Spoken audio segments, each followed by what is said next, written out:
In the ancient pages of scripture, there are moments so profound that they echo through millennia, speaking to generations yet unborn. Today, we stand at the threshold of understanding one such moment, a miracle performed by the prophet Elisha that modern science has begun to illuminate in ways that leave even skeptics in awe. What makes this discovery even more remarkable is how it connects to our present time, to the year 2026, in ways that few have recognized. The story begins in the second book of Kings, in a time of desperation and need. But before we dive into the miracle itself, we must understand the man through whom God chose to work. Elisha, whose very name means, God is salvation. The prophet Who walked in power. Elisha was not born into privilege or religious aristocracy. He was a farmer, working his father's fields, when the great prophet Elijah found him plowing with 12 yoke of oxen. In that moment, Elijah threw his mantle over the young man's shoulders, a symbolic act that would change not just one life, but the destiny of a nation. What followed was a relationship of mentorship, of learning, and of faith. Elisha served Elijah faithfully, watching, observing, and preparing for the day when he would carry on the prophetic work. When that day came, when Elijah was taken up to heaven in a whirlwind of fire, Elisha asked for a double portion of his master's spirit. It was a bold request, but it was granted. From that moment forward, Elisha walked in extraordinary power. He purified poisoned water. He multiplied a widow's oil to save her from debt. He prophesied victory in impossible battles. He raised a child from death. His ministry was marked by compassion for the poor, boldness before kings, and an unwavering commitment to demonstrating God's care for his people. But among all the miracles Elisha performed, there is one that stands out, one that modern science has recently confirmed in ways that make us reconsider everything we thought we knew about faith, reason, and the boundaries between the natural and supernatural worlds. The miracle that defied logic.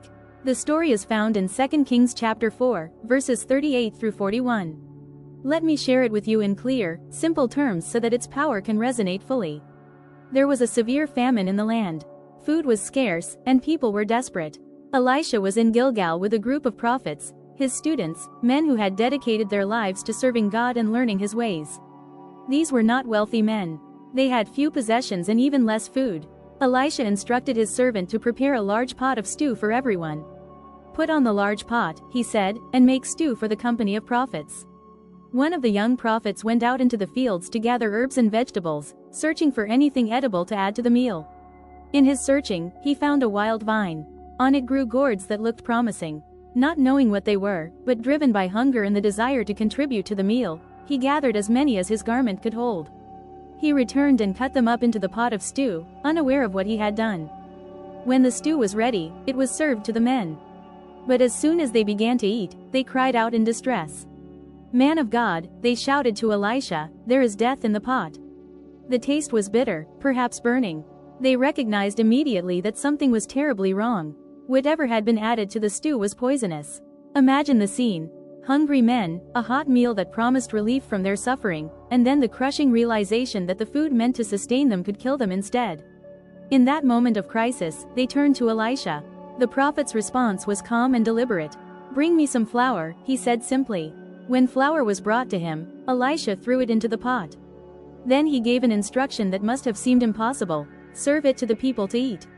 And here is where the miracle occurs, and there was nothing harmful in the pot. The poison was neutralized. The stew that moments before could have killed them was now safe to consume. The men ate and were satisfied. Their lives were spared through a miracle that seemed to violate every law of nature and chemistry. What science has discovered. For thousands of years, this story was accepted purely as a matter of faith. God performed a miracle through his prophet, end of story. Skeptics dismissed it as myth or legend, impossible to verify or explain. But in recent years, something remarkable has happened. Food scientists and toxicologists have begun studying ancient biblical accounts of food preparation and preservation. In doing so, they've made discoveries that illuminate this miracle in stunning new ways.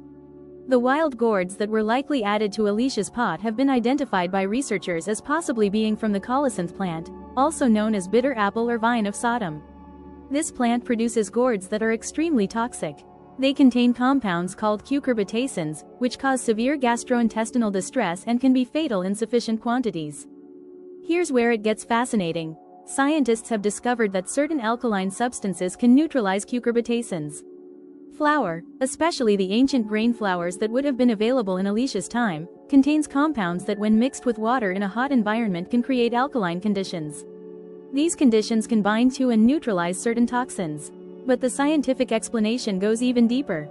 Research published in food chemistry journals has shown that the proteins in flour can actually encapsulate certain toxic compounds, rendering them unable to interact with human tissue. It's a process similar to how activated charcoal works to absorb poisons, but using ingredients that were available 4,000 years ago. What makes this truly remarkable is that Elisha had no access to modern chemistry, no understanding of molecular structures or alkaline reactions. Yet in a moment of crisis, he knew exactly what to do. He reached for flour, not salt, not another herb, not water, but specifically flour, and used it in a way that science is only now beginning to fully understand. Was it purely miraculous? Was it divine knowledge given in an instant? Was it a combination of supernatural wisdom and natural properties that God Himself built into creation? Perhaps it's all of these things at once, a reminder that God's miracles often work through the very laws and substances He created, used in ways we're only beginning to comprehend. The deeper meaning for 2026. But why does this ancient miracle matter now? Why does it speak so powerfully to us in 2026?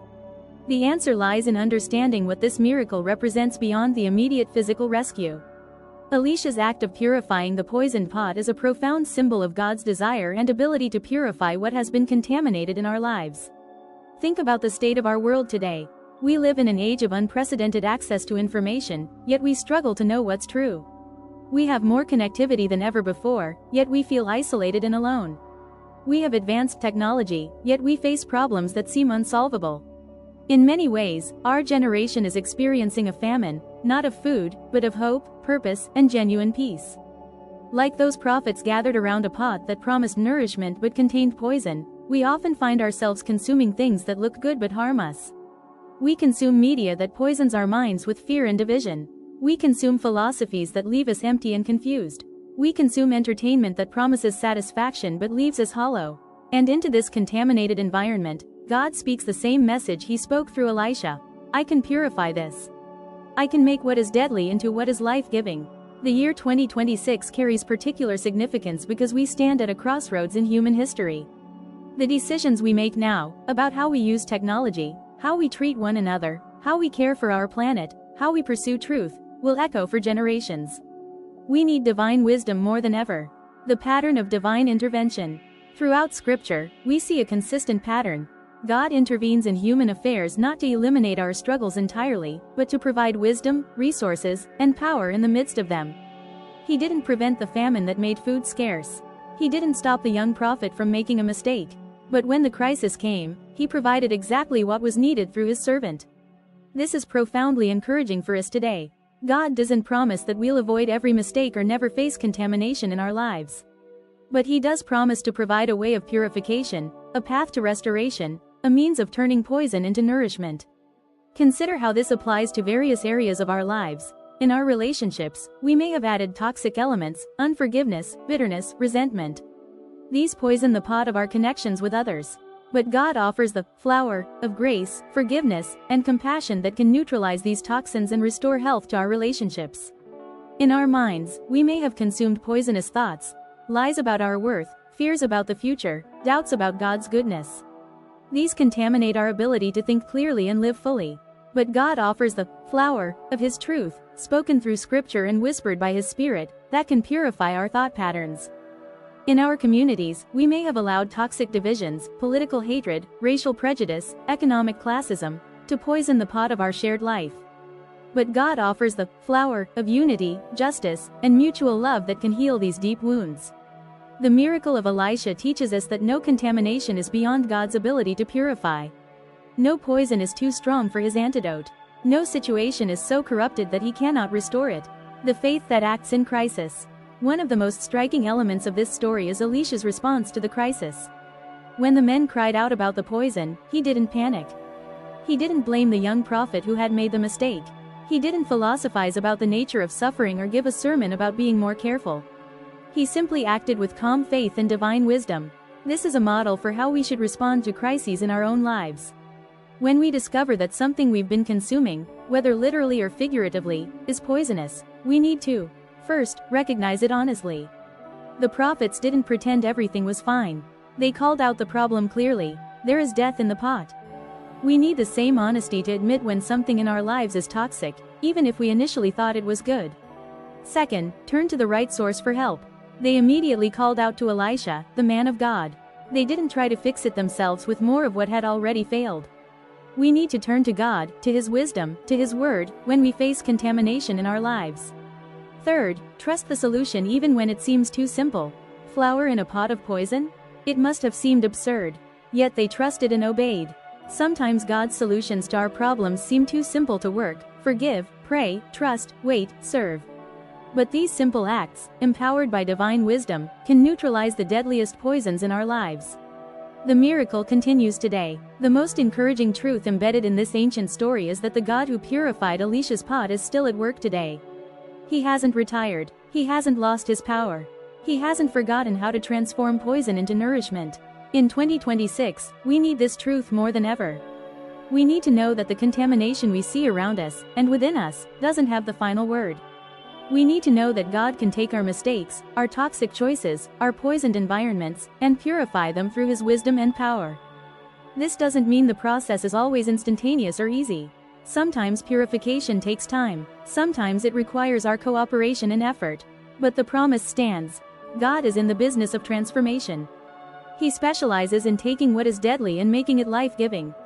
Consider the testimony of countless individuals who have experienced this purifying power firsthand. The person addicted to substances who found freedom through faith and community. The couple whose marriage was poisoned by betrayal who found healing through forgiveness and commitment. The community divided by hatred that found unity through acts of service and reconciliation. These modern miracles echo the ancient one: God still purifies what has been contaminated. A call to deeper faith. As we reflect on this miracle that science has confirmed, we're invited into a deeper faith, one that embraces both the supernatural and the natural, one that sees God's hand in the laws of chemistry and in the transcendence of those laws, one that trusts His power to purify in every situation. This is not a faith that requires us to abandon reason. The scientific confirmation of the flower's properties doesn't diminish the miracle, it magnifies it. It shows us a God so wise that He built into creation itself the very substances and properties that could serve His miraculous purposes. He is the God of both the supernatural word spoken in faith and the natural properties woven into grain and flour. Neither is this a faith that makes us passive. The prophets had to call out the problem. Elisha had to act. Someone had to bring the flour. Someone had to stir it into the pot. Someone had to distribute the purified food. Faith always involves our participation in God's work. What this story calls us to is an active, engaged faith that believes God can purify what has been poisoned in our lives and in our world. It's a faith that doesn't give up when mistakes are made, but immediately turns to God for His wisdom. It's a faith that trusts simple obedience over complex human solutions. It's a faith that sees crisis as an opportunity for divine intervention rather than a reason for despair. The message for our time. So what is God saying to us through this ancient miracle in 2026? The message is clear and powerful: no contamination is permanent. No poison is beyond purification. No situation is hopeless when God speaks His word of transformation. In a world that often feels poisoned by division, fear, greed, and despair, we need to hear this message. We need to know that God hasn't abandoned us to consume the toxic stew of our own making. He stands ready to provide the purifying agent, the transforming word, the miraculous solution. But we must do our part. We must be honest about what has poisoned our lives. We must cry out to God for help. We must trust His wisdom even when it seems too simple. We must participate in distributing the purified nourishment to others who are hungry. This is the miracle of Elisha that continues to unfold in our time. This is the divine pattern that science confirms but can never fully explain. This is the hope that rises from ancient scripture and speaks directly into our present moment. The prophet's pot was purified. The poison was neutralized. The hungry were fed. Death was transformed into life. And the God who did it then is ready to do it now, in your life, in your relationships, in your community, in our world. May we have the faith to believe it. May we have the courage to call out the contamination. May we have the wisdom to accept God's simple but powerful solutions. And may we become agents of purification in a world desperately hungry for nourishment that truly satisfies. This is the miracle. This is the message. This is the hope that God has written into Scripture for such a time as this, for 2026 and beyond. The pot can be purified. the poison can be neutralized. And those who trust in God will feast on nourishment that restores life.